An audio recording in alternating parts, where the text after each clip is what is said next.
ಧಾರ್ಮಿಕ ಆಚರಣೆ ಧಾರ್ಮಿಕ ನಂಬಿಕೆಗಳು ಭಾಷೆಗೆ ಅಡ್ಡಿ ಆಗಬೇಕಾ ಅನ್ನೋದು ಬಹುದೊಡ್ಡ ಚರ್ಚೆ ಆಯಿತು. ಬಾನು ಮುಷ್ತಾಕ್ ಅವರಿಗೆ ದಸರಾ ಇನಾಗ್ರೇಷನ್ ಬಂದಾಗ ನಮ್ಮ ಜೊತೆಯಲ್ಲಿ ಒಬ್ಬರು ಲೇಖಕರಿದ್ದಾರೆ, ಕವಿ ಇದ್ದಾರೆ. ಸರಿ, ಭಾಷೆ ಹಾಗೆ ಧಾರ್ಮಿಕ ನಂಬಿಕೆ ಆಚರಣೆ ಇದು ಎರಡೂ ಕೂಡ ಒಂದಕ್ಕೊಂದು ವಿರೋಧ ಆಗುತ್ತೆ. ನಿಮಗೆ ಯಾವತ್ತಾದರೂ ಅಡ್ಡಿ ಆಗಿದೆಯಾ?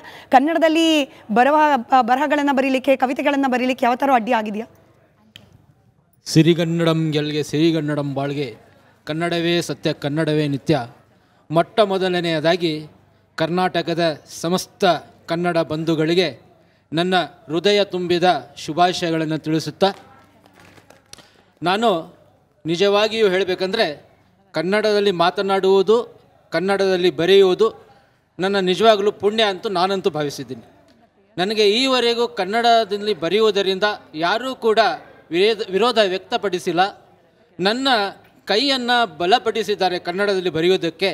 ಆದ ಕಾರಣವೇ ನಾನು ಈ ತನಕ 4 ಕೃತಿಗಳನ್ನು ಬರೆದಿದ್ದೀನಿ. ನಾನು ನೆಲಮಂಗಲದಿಂದ ಬಂದಿದ್ದೀನಿ. ಆ 4 ಕೃತಿಗಳನ್ನು ಬಂದಿದ್ದೀನಿ. ಮತ್ತು ನಾಳೆ ನನ್ನ ಒಂದು ಗಜಲ್ ಸಂಕಲನಕ್ಕೆ ಮಾಣಿಕ್ಯ ಪ್ರಶಸ್ತಿ ಕೂಡ ಕೊಡ್ತಾ ಇದ್ದಾರೆ ದಶಮಾನೋತ್ಸವದಲ್ಲಿ. ಶೀರ್ಷಿಕೆ ದಂಪತಿ ಸಂವಾದ. ಸಾಲವೆಲ್ಲ ತೀರ್ಸ್ಕೋಬೋದು, ಹೋಗಿ ಬನ್ನಿ ದುಬಾಯಿ. 5 ವರ್ಷ ನೀವಲ್ಲೇ ದುಡಿದ್ರೆ ಆಗೋದು ಭರ್ಪೂರ್ ಕಮಾಯಿ. ತಾಳು ಸ್ವಲ್ಪ ಸುಮ್ಮನೆ ಏರು, ಬಡಬಡ ಮಾಡಬೇಡ ಬಾಯಿ. ಕಷ್ಟಪಟ್ಟು ಇಲ್ಲೇ ದುಡಿದ್ರೆ ಅನ್ನ ಕೊಳ್ತಾರೆ ಭೂಮಿ ತಾಯಿ. ಬುದ್ಧಿ ಮಾತು ಹೇಳಿದರೆ ನೀವು ಭಾಷಣ ಬಿಗಿಯುತ್ತೀರಿ, ಕಥೆ ಕವನ ಬರೆದುಕೊಂಡು ಕಾಲ ಕಳೆಯುತ್ತೀರಿ.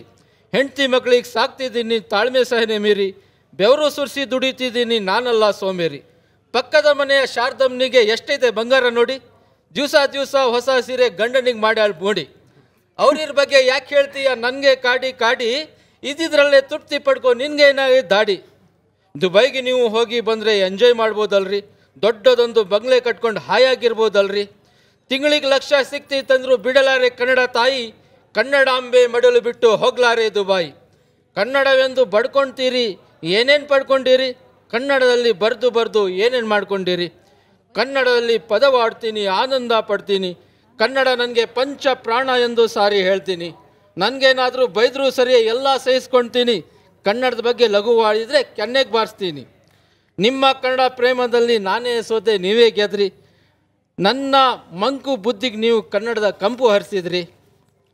ನೀವು ಕಟ್ಟಿದ ಜೋಬಡಿಗೆ ನಾನು ತಾಜ್ ಮೆಹಲ್ ಅಂತೀನಿ ರೀ, ನೀವು ಕೊಟ್ಟ ಉಡುಗೊರೆಯನ್ನು ಜೋಪಾನವಾಗಿ ಕಾಯ್ತೀನಿ ರೀ. ಕನ್ನಡದ ನಿಮ್ಮ ಅಭಿಮಾನಕ್ಕೆ ಸ್ಫೂರ್ತಿಯಾಗಿ ಇರ್ತೀನಿ ರೀ, ನಿಮ್ಮ ಕಲೆಗೆ ಮುನ್ನಡಿ ಬರೆದು ನವಚೇತನ ತುಂಬ್ತೀನಿ ರೀ. ನೀನು ನನಗೆ ಧೈರ್ಯ ಕೊಟ್ಟರೆ ದೊಡ್ಡ ಕವಿ ಆಗ್ತೀನಿ, ಕನ್ನಡದಲ್ಲಿ ಪದವಾಡ್ತೀನಿ, ಹೃದಯ ತುಂಬಿ ಹಾಡ್ತೀನಿ, ಹೃದಯ ತುಂಬಿ ಹಾಡ್ತೀನಿ, ಹೃದಯ ತುಂಬಿ ಹಾಡ್ತೀನಿ. Hats off to you sir, hats off. ಇದರಲ್ಲಿರೋ ಆ ಮಡದಿ ನಿಮ್ಮ ಮಡದಿನೇ ಅಂತ ನಾನು ಭಾವಿಸ್ಕೊಳ್ತಾ, ಅವ್ರ ಹೆಸರು ಹೇಳ್ಬೇಡಿ ಸರ್. ಫಿರ್ದೋಸ್ ಅಂತ. Firdous ma'am, congratulation. ನಿಮ್ಮ ಪತಿ ನಿಜವಾಗ್ಲೂ ಒಳ್ಳೆ ಸಾಹಿತ್ಯ ಬರೆದಿದ್ದಾರೆ, ಅದರಲ್ಲೂ ಕನ್ನಡ ಅದ್ಭುತವಾಗಿದೆ sir. Thank you so much.